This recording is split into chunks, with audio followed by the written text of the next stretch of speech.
the Ellen situation. Yeah. You know, people found out that Ellen was mean, and all these people came out and said, Ellen's actually a bitch. And then we're like, oh, Yeah. I can't believe it. And she lost everything. She fell apart, disappeared, because people found out that this character that she was portraying in a half an hour on a television show is not really who she was. My buddy Greg, who was one of her writers, was like, she's a piece of shit. And he was like, Staffers started to come out, not for nothing, but I know a guy, I know him very well, whose sister worked for her, who said, you were not allowed to make eye contact with Ellen in the halls of that show. If you saw her, this is not a... Rogan and Megyn Kelly team up to unveil Ellen DeGeneres like never before. What could be hidden behind that iconic smile? Is it just smooth dancing or something far more intriguing? Spoiler, it's wild, awkward, and downright funny. Think daytime TV is drama-free. Think again. This story is heating up fast and spreading like wildfire. Beautiful name, Isis. Ellen's rough. Ellen is like an old... But it's a rough one now. It's a rough one now because she was running Abu Ghraib in the back of her show. It led to article after article of people being like, Ellen's a bitch. Ellen is a You know that feeling when someone seems so beloved, so perfect, so endlessly charming that you start to wonder if there's more beneath the surface? Enter Ellen DeGeneres, the queen of feel-good TV, heartfelt speeches, and endless dancing.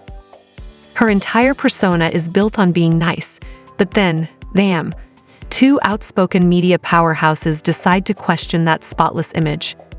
Not one, but two. Joe Rogan and Megyn Kelly. Like a lot of people saying that someone who seems so nice is not nice at all. She doesn't seem nice, but that people have a very poor judge of character. She doesn't seem nice. It seems forced. People that are like that all the time, she doesn't seem nice. It's very forced. And whatever, you're allowed to be right? You're allowed to be nasty to people. You're accomplished. You're a comedian. You did the whole thing. What you're not allowed to do is have a Guantanamo Bay situation in the backstage of your show where everybody's walking around afraid for their life, and it's like Abu Ghraib where they're hooked up to wires and they have like... That's right. Joe Rogan, the podcast legend known for grilling everyone from athletes to philosophers, and Megyn Kelly, the no-nonsense journalist who strips away media polish, both set their sights on Ellen's squeaky-clean persona. Fair warning, their findings are wild, cringe-worthy, and oddly entertaining. For you on this. This is perfect for you.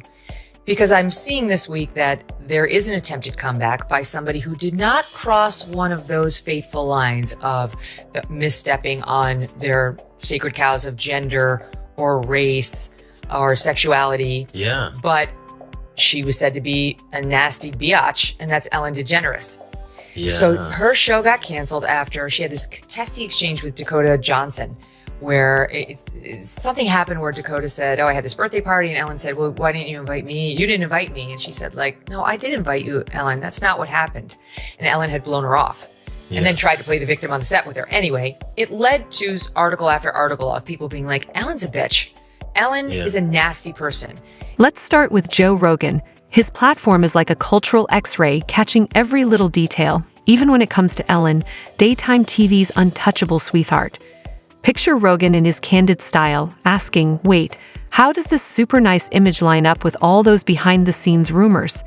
He has a knack for sensing when the public image doesn't match the reality. To come out, not for nothing, but I know a guy, I know him very well, whose sister worked for her, who said, you were not allowed to make eye contact with Ellen in the halls of that show. If you saw her, this is not a nice person. So she eventually got canceled, but now she's coming back. She's got a Netflix special. That's the right response. Yeah. She's got a Netflix special. And here's the capper. On the promo, and apparently there's now articles out about from people who have seen the preview. She plays the victim. Rogan wasn't dabbling in shallow gossip. He was diving deep into Hollywood's whispers, stories of a workplace vibe more tense than joyful. A place where smiles were as mandatory as the paychecks they relied on. Behind the curtains, it seemed like a whole other world. The same star who got us dancing was now being painted as a boss whose vibe wasn't all sunshine. Joe didn't shy away from pointing out the stark contrast. The cheerful on-screen aura, one thing. The rumored backstage drama, something else entirely.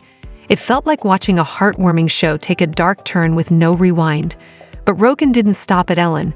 He zoomed out, seeing her as part of a bigger issue: celebrities who sell kindness as a brand while their actions tell a different story. That's the trap of packaged kindness, where the facade doesn't match reality. And Joe, he called it out. Because when kindness is a performance, someone always ends up hurt. In progress with the strike. They're picketing right now, so I think it's the early stages. I would think it might take a little bit with this one. When someone crosses the writer strike, that's some dirty shit. They cross the picket line. Yeah, I've never seen anybody doing that yet. I think Ellen did. I had a buddy of mine who was writing on Ellen. Everybody kind of knows now what she's really all about. And that's another one of those. Like, I'm so nice and I'm so sweet. Being behind. You might think the drama stops there, but that's just part of the picture. Enter Megyn Kelly, who tackled Ellen's story from a whole different angle, though just as incisively. While Rogan dissected Ellen's cultural persona, Kelly went investigative, aiming straight at the foundation of her empire. Not just the sunny TV host, but the whole machine behind the curtain. Think lawsuits, staff grievances, and tales of a workplace far from the friendly image. Details often glossed over in polished interviews and glowing profiles. Kelly didn't mince words. She drew a straight line between Ellen's famous "Be Kind" motto and what was reportedly happening backstage. The cheerful set. It might have felt more like a pressure cooker, where deadlines and ratings loomed over staff morale.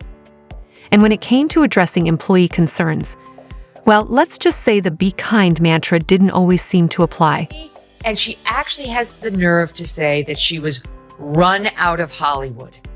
This person with $100 million in her pocket. 450 million, according to Forbes. That's a low estimate.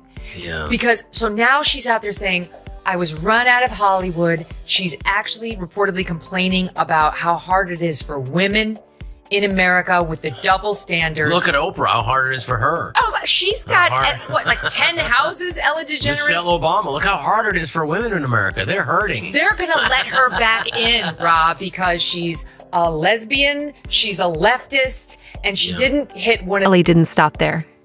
She turned her focus to the media itself, how headlines frequently avoided Ellen's controversies, choosing to maintain her image rather than challenge it. Kelly, however, broke from the pack. She brought inconsistencies to light, spotlighting the gap between public smiles and private tensions. Her goal wasn't stirring drama, it was peeling back the layers of celebrity branding to reveal the truth. Together, Rogan and Kelly delivered a powerful combo: cultural critique meets investigative journalism. Rogan's blunt observations set the tone, questioning the hype, while Kelly's fact-based analysis unveiled the corporate machinery behind the image. This wasn't about personal feuds or sensationalized conflicts. It was about asking the right questions and revealing truths that left Ellen's spotless brand a bit tarnished. But why does this matter? It's bigger than one celebrity's image. It challenges how we consume celebrity culture, encouraging us to look beyond glossy narratives. It's a reminder that behind every polished slogan, a more complex story might be waiting to surface. Oh, well, you know where that is too, right? It's a similar image to that, right?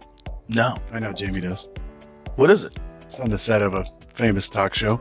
It's now not on anymore. Oh, Ellen? Was that Ellen? Yeah. Really? Just look at the temple and then look at the... Let me see Ellen's background. Make no mistake, this isn't a dramatic takedown. It's more like exposing the tricks of a well-crafted illusion. The sparkle is real, but so are the smoke and mirrors. Rogan and Kelly together are like that brutally honest friend who tells it straight, even if it stings. It shocks, it intrigues, and yes, it might even make you laugh. What does this mean for Ellen's legacy? That famous "Be Kind" crown might now seem a little tarnished, and her empire feels less like a fairy tale and more like a reality show. Viewers might start seeing those charming smiles and dance breaks in a new light, and perhaps other celebrities will take note, realizing that branding kindness doesn't make them immune to scrutiny. The twist? Rogan and Kelly didn't need Ellen's input. No public rebuttals, no social media sparring, no PR fights. Just hard truths, solid reporting, and the guts to challenge what others wouldn't. In today's world, it's not about creating drama. It's about uncovering the truth and sharing it, no matter how uncomfortable it might be. A leftist, and she didn't hit one of their sacred cows. Nastiness, that's their bread and butter. Well, I think everyone I mean, I will say, like, the resentment, I think everyone should have a chance for reconciliation. I don't think Jesus exempted anybody. And so I do, while it does, because I have been allowed back in, but I don't hold any grievance and resentment. It's very important. And I would just say for Ellen, the resentment, you have to get over resentment to whatever addiction or addictive qualities happen. Here's the twist. Rogan and Kelly's focus on Ellen isn't just about her story. It's a deeper look at celebrity culture itself. When two powerhouse voices from completely different spheres align, even unintentionally, it disrupts the usual celebrity drama cycle. Joe Rogan, the podcast giant known for hosting everyone from intellectuals to fighters, thrives in the anti-mainstream space. Then there's Megyn Kelly, the sharp journalist known for cutting through PR facades. Together, they're like a boulder crashing into still water, not ripples, but waves. Rogan brings his classic skepticism, peeling back the polished stories to reveal inconsistencies, resonating with an audience that craves substance over surface. Meanwhile, Kelly digs into hard facts, documents, staff accounts, lawsuits, to piece together the real story behind the persona. She's jumping around. I mean, That's right. She was buddies with Bush. That yeah, was like she's one a of the first- CIA agent. Stephen Paddock. And do not ask me for sources. But Stephen Paddock. Who's that? He was the guy that shot up the Vegas concert. That was a very tragic thing. Listen to this. The only guy that saw Stephen Paddock alive, his name is Jesus Campos. He was a guard at Mandalay Bay. He got interviewed nowhere else. You know where he got interviewed in the beginning? Ellen. Really? Weird. And then they went on, if you could find that clip, they went on with a weird like diagram of how it happened, and Ellen's like showing the people how it happened. Not like an emotional, like, how are you feeling? How are you holding up? It was a weird diagram of like, and then he went to the left and to the right. It was very strange to look. What the hell's going on? Result: a forceful challenge to celebrity worship. Why does it matter? Because audiences aren't passive anymore. Thanks to Rogan and Kelly, there's a rising wave of curiosity and critical thinking. People are asking, how much of what we see is just clever PR? Is the kindness we're sold authentic? Suddenly, the idea of perfect, untouchable stars feels outdated. This isn't just Ellen's issue, it's a cultural reckoning. Fans now seek authenticity, flaws included, rather than surface-level perfection. This shift is breaking the celebrity bubble, exposing the disconnect between public personas and private realities. It's a wake-up call, making us rethink how we engage with entertainment and idolize stars. When Be Kind turns into a marketing tagline rather than a core value, it feels more like a sales pitch than genuine inspiration. What's notable is how this unfolded. No dramatic blow-ups, no online battles. The story emerged through insightful critiques, storytelling, and skepticism that makes you stop and think. It's a refreshing departure from recycled celebrity feuds, offering depth over drama. To tell you Uniform. something. Yeah. Like, that's an odd look with all those buttons. Like, why do you have so many wrist buttons? It was given to her in Langley. The only reason why you have that many wrist buttons if you're looking at clothes on somebody. Yeah, look at her. Look at her. Everyone says she looks so friendly. She looks friendly. She does look very military. Yeah, she's a militant woman. With a very expensive watch. She too. dealt with a lot of discrimination when she came out. It was very sad, but then she joined the CIA. Her house got broken into while she was at home. Really? Yeah. She got a dope place in Montecito. And they broke in while she was there. Yeah. And those people are still being tortured to this day. Probably. They're still in an underground. Rogan and Kelly showed that contradictions can be revealed, narratives questioned, and public figures held accountable without resorting to petty, messy conflicts. This approach added depth and intrigue to the conversation while still keeping it engaging. Looking forward, this could trigger significant changes. Fans who once followed Ellen without question might start examining other stars with equally polished images. The spotlight could shift to uncovering the layers beneath other seemingly flawless brands, making it tougher for any Be Kind persona to escape scrutiny. This might signal a new chapter in celebrity culture where authenticity is more than just a buzzword. It's an expectation. Perhaps that's why Ellen's nice empire feels less steady now. Because audiences crave genuine kindness, not a scripted performance. In the end, the combined impact of Joe Rogan's counterculture skepticism and Megyn Kelly's sharp-eyed reporting isn't about tearing Ellen apart. It's about shifting culture. It's a wake-up call for fans who've long embraced celebrity PR. It's about seeking real stories, true people behind the fame, and far less polish in what we consume. And honestly, that's way more fulfilling than any reality TV drama could ever be. People on Earth to be feeling sorry for herself, Ellen DeGeneres should not be on the list. She should at least, but make a real apology and do it. There's no apology. It's just woe is me. I was run out of Hollywood as she speaks from this grandiose stage on Netflix. Hello, you haven't been canceled if you are doing a Netflix special. She got $20 million for the one before this. Ultimately, this saga serves as a reminder that in a world fixated on image, the truth often finds a way to emerge, sometimes with help from unexpected voices like Rogan and Kelly. If Ellen's legacy takes a hit in the process, maybe that's what's necessary for progress. Because progress means exposing the cracks in the stories we cherish and demanding more from those we admire.